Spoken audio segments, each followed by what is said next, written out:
છોટાઉદેપુરના નસવાડી તાલુકાના મોધલા ગામ નજીક સ્લેબ ડ્રેનનું કામ ચાલી રહ્યું છે। આ કામગીરીમાં કોન્ટ્રાક્ટર ગ્રામ પંચાયતના બોરમાંથી ખુલ્લેઆમ પાણીની ચોરી કરી રહ્યો હતો। ગ્રામ પંચાયતને જાણ કર્યા વિના પાણીનો ઉપયોગ કરતા પંચાયતની કામગીરી પર સવાલ ઉઠી રહ્યા છે। તો વધુ પૈસા કમાવવાની લાયમાં મફતમાં પાણી વાપરી રહેલા કોન્ટ્રાક્ટરની કામગીરી પણ સવાલોના ઘેરામાં છે। વિચારો કે પૈસા બચાવવા મફતમાં પાણી વાપરી રહ્યો છે તે કોન્ટ્રાક્ટરે આ કામગીરીમાં કેટલી કંજુસાઈ કરી હશે। ગ્રામજનોનો આક્ષેપ છે કે આ કામનું મોનિટરિંગ કરવા કોઈ સરકારી અધિકારી પણ નથી ફરકતો, જેનો લાભ કોન્ટ્રાક્ટર ઉઠાવી રહ્યો છે। એક તરફ આ ગામમાં પાણીની વિકટ સમસ્યા છે તો બીજી તરફ ગ્રામ પંચાયતના બોરમાંથી જ પંચાયતને જાણ કર્યા વગર પાણીની ચોરી કરી રહ્યો છે આ કોન્ટ્રાક્ટર। अधिकारी वगैरह कम थाय छे अने सारी गुणवत्ता नहीं कि एमना कॉन्ट्रेक्टरों ने फावे एवं कम करे छे। अने एक तो ये बात कि अमारा बोर में मोटर नाखीने पंचायतना बोर में मोटर नाखीने पाणी ले छे लोग। तो જ્યારે ન્યૂઝ 18 ગુજરાતીની ટીમે કોન્ટ્રાક્ટરને આ બાબતે પૂછ્યું તો કોન્ટ્રાક્ટરે કહ્યું કે બોરમાંથી પાણી લેવા બાબતે પંચાયતને જાણ કરી છે અને પંચાયતમાં પૈસા ભરીને આ બોરના પાણીનો ઉપયોગ થઈ રહ્યો છે।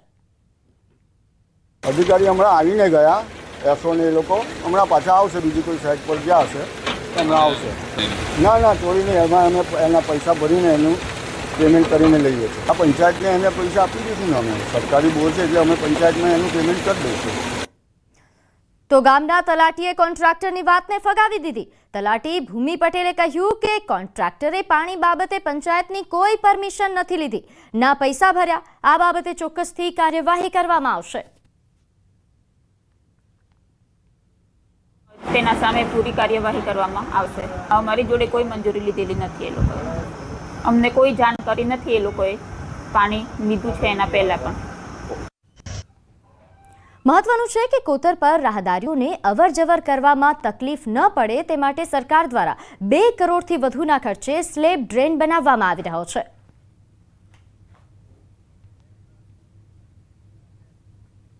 તો રાજકોટ જિલ્લાના જેતપુરમાં કેરાડી અને લુણાગરા ગામ પાસેથી પસાર થતી ભાદર નદી પ્રદૂષિત બની। અહીં પ્રદૂષણ માફિયા જાણે બેફામ બન્યા હોય તેવા દ્રશ્યો જોવા મળી રહ્યા છે। ભાદર નદીમાં કાશ્મીર જેવો નજારો જોવા મળ્યો। નદી પર ફીણના ગોટી ગોટા જોવા મળ્યા।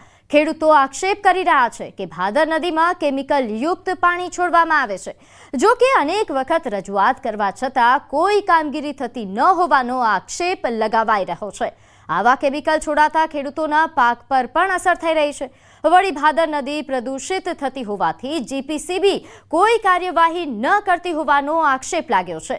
તેથી ભાદર નદીમાં પ્રદૂષિત પાણી બંધ કરવામાં આવે તેવી લોકોએ માંગ કરી છે।